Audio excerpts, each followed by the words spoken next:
Hello tout le monde, j'espère que vous allez bien. Je vous retrouve aujourd'hui pour une nouvelle vidéo. Et oui, le format est un petit peu différent puisque là actuellement je suis dans ma voiture, mais là n'est pas le sujet.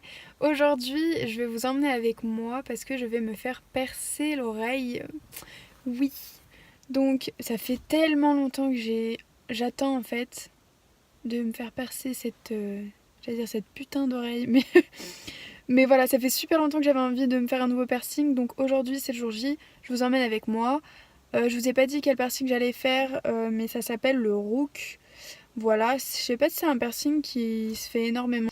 Donc je pense que je vais un petit peu douiller pour pas dire beaucoup. Mais voilà, vous allez vivre ça avec moi aujourd'hui. J'espère qu'à l'intérieur du salon je pourrai filmer. Et puis après comme ça je pourrai vous parler aussi de comment entretenir ce type de piercing. J'espère que ça vous intéressera. Et puis je vous laisse avec la suite de la vidéo.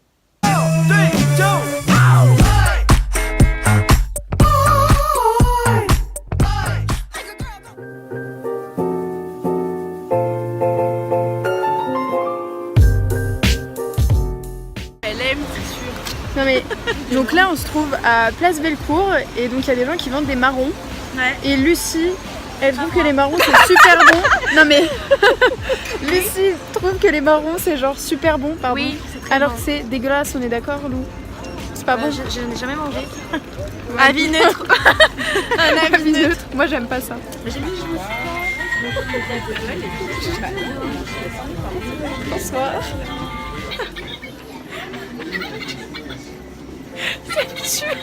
Mais qui a inventé ça? Sérieux? Ah mais ouais, non mais là, t'arrives comme ça. Fais voir, c'est un bon.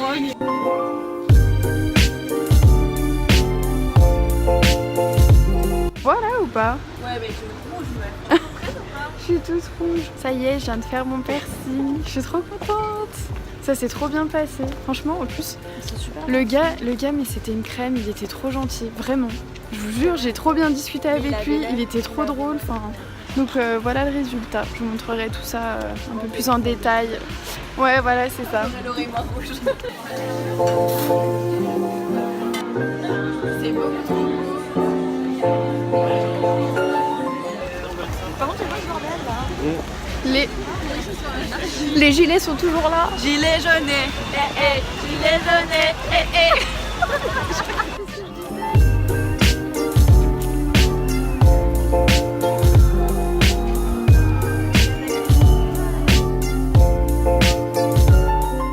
Je vous retrouve à la suite des quelques images que vous avez pu voir. Alors aujourd'hui, à l'heure où je tourne cette vidéo, on est le 26 décembre, donc j'espère que vous aurez tous passé de bonnes fêtes. Pour toutes les personnes voilà, qui auront fêté Noël, j'espère que vous aurez été gâtés. Vous aurez aussi profité de vos proches parce que c'est quand même ça le plus important. À présent, on va revenir au sujet de la vidéo qui concerne donc le piercing que je me suis fait il y a maintenant 5 jours. Au niveau donc du Rook, juste ici, je vais commencer par vous parler de mon expérience, enfin comment ça s'est passé pour moi. Et puis après on parlera du processus de cicatrisation qui est quand même vachement important. Le plus dur c'est pas tant de se faire percer, c'est la suite, les mois qui vont suivre. Donc le salon dans lequel je suis allée pour me faire percer le Rook, c'est un salon qui est sur Lyon et qui anciennement s'appelait All of Needle. Aujourd'hui il s'appelle Atlantis comme vous pouvez le voir au sac. Je vous mettrai l'adresse en barre d'informations si vous êtes également de Lyon. Globalement pour choisir le salon je me suis fiée aux avis, c'était hyper important. Et Atlantis est très réputé honnêtement sur Lyon, je pense que c'est l'un des meilleurs salons. Ce qui est super bien dans ce salon c'est que, après je sais pas si ça marche comme ça dans tous les salons, mais c'est que vous pouvez réserver en ligne votre rendez-vous. Donc j'essaierai peut-être de vous insérer l'interface, comment ça se passe pour réserver. Mais en fait il faut aller sur leur site internet, ils vous proposent de réserver en ligne votre rendez-vous. Vous choisissez dans un premier temps le perceur que vous souhaitez avoir pour faire votre piercing et après vous pouvez choisir donc l'heure à laquelle vous pouvez vous faire percer. Donc leur site internet je vous invite à aller le voir parce qu'il est vraiment bien fait, c'est très bien expliqué et une fois le rendez-vous pris ils vont vous demander en fait de payer directement le piercing. On a deux superbes photos. Donc là on a Greg et là on a David. Moi je me suis fait percer par Greg. Bah, c'est parti, je vais vous expliquer un petit peu comment ça s'est déroulé. Bien entendu, j'aurais bien aimé vous filmer le moment où en fait tout simplement on perce l'oreille, mais pour des soucis d'hygiène et tout ça, ça n'a pas été accepté, mais ce que je comprends totalement. Donc quand je suis arrivée au salon, ils m'ont donné en fait un contrat qui se présente comme ceci, où en fait vous devez remplir, attester que vous n'êtes pas à jeun, que vous n'êtes pas enceinte, que vous ne prévoyez pas de vous baigner les 2 prochains mois, si on est sujet au malaise, est-ce qu'on a été malade ou pas lors de la dernière semaine avant de se faire percer, on a des allergies au latex, au nickel, à l'iode, à l'alcool ou d'autres antiseptiques. Il faut avoir donc plus de 18 ans et si on a moins de 18 ans, avoir l'accord de ses parents. On certifie également qu'on n'est pas sous l'influence de drogue ou d'alcool. Et on comprend donc tous les risques qui sont encourus. En bas de l'affiche vous avez la date à laquelle je me suis fait percer, l'acte réalisé, le bijou que j'ai choisi. Au niveau du prix, pour me faire percer j'ai payé 40 € et ensuite avec le bijou, donc encore une fois ça dépend, mais j'en ai eu pour 80 €. Au total j'ai payé ce piercing 120 €. Voilà. Donc ça, je peux comprendre que ce soit un certain prix, mais après la qualité et la prestation de ce salon est juste extra. Je suis arrivée à l'heure de mon rendez-vous et par contre il faut faire attention à l'heure à laquelle vous arrivez. Si vous avez 15 minutes de retard, ils vous prendront certainement pas. Ne soyez pas en retard. Donc comme je vous l'ai dit, dans un premier temps ils m'ont fait signer donc un contrat de perçage corporel avec tous les éléments importants. Ensuite ils m'ont fait choisir mon bijou et l'avantage que vous avez à aller dans ce salon, c'est que vous pouvez faire votre bijou sur mesure. Donc moi à la base je voulais un anneau, mais ils m'ont conseillé de commencer plutôt par une barre. Donc, je sais pas si vous verrez bien. Donc là en fait j'ai une barre avec 2 strass, donc j'ai choisi un modèle avec... parce que je mets souvent des bijoux à strass. Ils sont vraiment de bons conseils, ils analysent bien vos besoins. Donc ils m'ont fait un bijou qui rapproche le plus en fait de la couleur de mes bijoux. Parce qu'en fait je sais pas vraiment comment ils font, je leur ai pas posé la question. Mais ils ont la possibilité de pouvoir changer la couleur de la barre. Enfin ils ont une machine qui permet voilà, de créer des couleurs. Je sais, c'est peut-être un peu spécial. Une fois le bijou choisi, je me suis rendue donc dans la pièce pour se faire percer. À ce moment-là, donc il m'a bien expliqué encore les conseils à suivre après, en fait toutes les étapes à suivre après avoir percé l'oreille. Donc le rendez-vous il dure une demi-heure, mais ils prennent bien le temps de vous expliquer toutes les étapes, toutes les démarches à suivre pour avoir une bonne cicatrisation, et ça franchement c'est top qu'ils prennent autant de temps. Donc après il m'a fait 2 points. Et après il m'a montré, il m'a demandé si ça m'allait, si ça me convenait. Une fois que ça a été fait, poser un petit papier au cas où. Donc au niveau de la sensation plus quand on perce, j'ai senti une grosse pression. Ça appuyait fort. Et on va dire qu'en soi le piercing il fait pas super mal. C'est juste que en fait ce qui fait le plus mal c'est quand il va mettre le bijou, parce que du coup vu qu'on vient de vous percer, les chairs sont encore sont à vif. Après ça chauffe l'oreille, j'avais l'oreille après qui était toute rouge, mais vous avez dû le voir je pense dans la vidéo. Mais voilà, globalement j'ai pas eu spécialement mal. J'appréhendais au niveau de la douleur et au final ça va. Donc pour la douleur, le procédé, comment ça s'est passé, les étapes quand je suis allée me faire percer, c'est fini. Maintenant on va passer à l'étape de la cicatrisation. Lorsque je suis repartie du salon, j'ai eu un petit sac avec les produits qui m'ont conseillé d'acheter. Donc, on a donc un sérum physiologique qui est juste ici, et après ils m'ont donné également des compresses. Avec le sac j'ai eu également un guide des soins qui est très bien fait. À l'intérieur en fait vous allez retrouver différentes étapes. Vous avez l'étape de la cicatrisation, il vous explique aussi les conseils des soins, également aussi l'importance de faire attention à pas dormir dessus ou à trop toucher, enfin toutes les choses qu'ils vous conseillent. Il vous montre bien après sur un petit dessin que ça peut avoir une incidence sur le résultat définitif de votre piercing. Ici donc vous avez le manuel d'utilisation des différents piercings que vous pouvez avoir. Donc moi il s'agit d'un bijou clippable, donc comme ceci. Et après vous avez d'autres variétés, des bijoux vissables, et donc ils vous montrent en fait toutes les étapes. Il y a plein de petits schémas, c'est très bien fait. À la fin vous retrouvez donc les informations sur votre piercing, donc qui se présentent comme ceci. Ce que j'apprécie aussi chez eux, c'est qu'ils font un réel suivi. Par exemple pour mon Rook ils mettent donc que le temps de cicatrisation sera approximativement de 6 mois à 1 an. Il s'agit d'une barre courbée.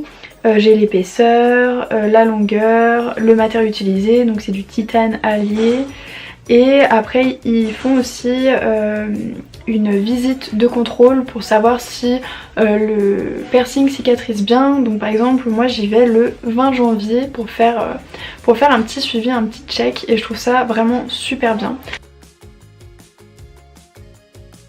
À présent, au niveau des étapes de cicatrisation, je vais vous montrer comment je procède au nettoyage de mon piercing, parce que je pense que ça peut être intéressant pour vous de le voir. Il va falloir tous les jours pendant 2 mois rincer votre piercing, donc une fois par jour, à l'aide de votre pommeau de douche avec le jet en fait. Il va falloir, pas trop proche hein, et avec de l'eau tiède, jamais d'eau chaude.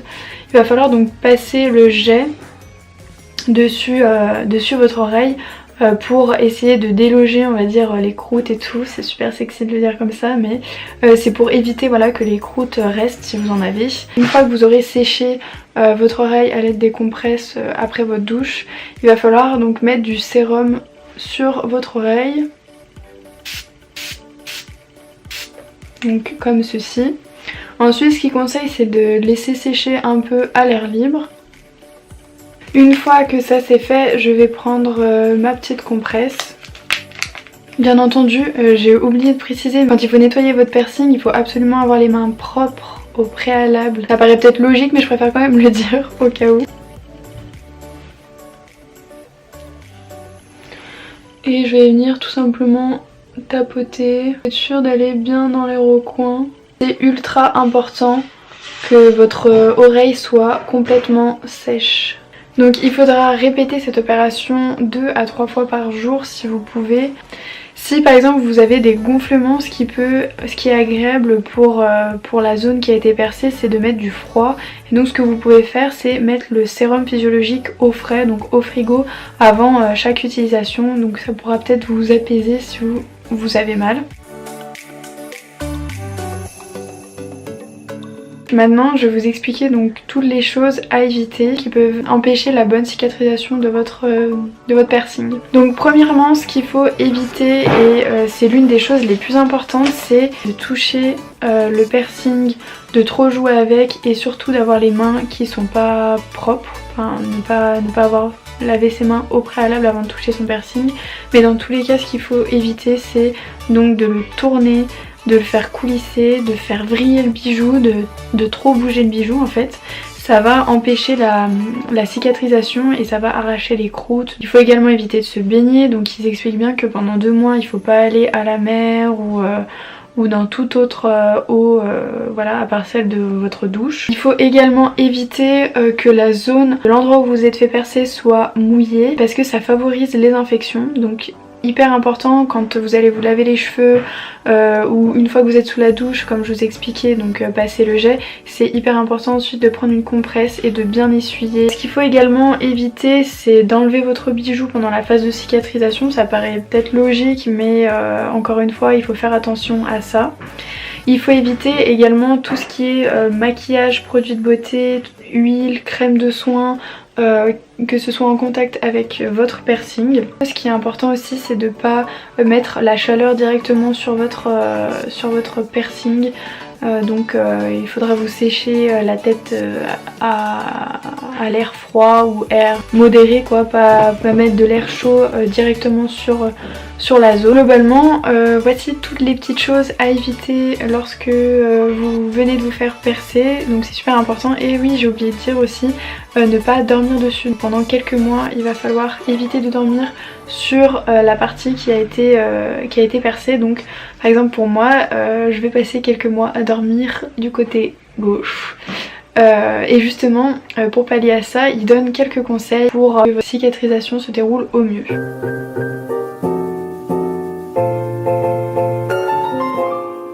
Donc au niveau des trucs et astuces à savoir, Atlantis nous conseille de mettre du linge propre car ça peut aider à prévenir des complications. Atlantis nous conseille aussi de mettre un t-shirt propre autour de l'oreiller pour encore une fois éviter toute infection. Pour terminer, Atlantis nous conseille également de prendre un coussin de voyage pour dormir en fait, pour aider à dormir. Moi j'ai essayé une fois, bon après je me suis réveillée le matin, j'avais un torticolis, enfin j'étais restée bloquée toute la nuit comme ça.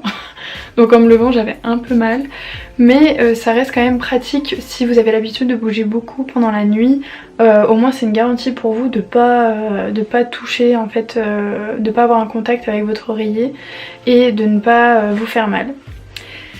Donc j'en ai terminé avec cette vidéo, j'espère que le contenu vous aura plu, j'espère aussi que pour toutes les personnes qui hésitaient à se faire ce piercing, bah, ça vous aura aidé à faire votre choix ou à vous motiver à le faire. N'hésitez pas également à me dire dans l'espace des commentaires ce que vous avez pensé de ce format de vidéo. Si vous avez apprécié, n'hésitez pas à laisser un like. Je vous laisse dans tous les cas tous mes réseaux sociaux en barre d'infos et je vous dis à très vite dans une prochaine vidéo.